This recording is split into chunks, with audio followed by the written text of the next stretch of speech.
Hello guys, good evening mga katek, mga kababayan ko, mga brad, mga kasabong, mga brad ko, salute. May gusto kong sabihin sa inyo na about sa cellphone. Gusto ko sanang magbigay ng serbisyo sa inyo na free service, pero sa inyo po yung LCD at kung anong sira ng cellphone nyo papalitan, kayo po magbabayad. Pero ang service ko po ay libre. Yun lang po.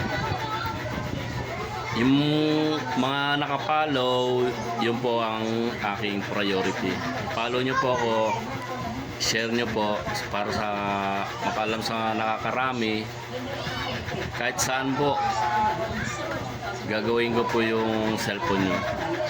Basta kayo po ang may ng shipping papunta dito sa akin, akin na yung service, sa inyo po yung mga pyesa. Basta sabihin ko po sa inyo yung pyesa kung anong kailangan na anong sira. Salamat.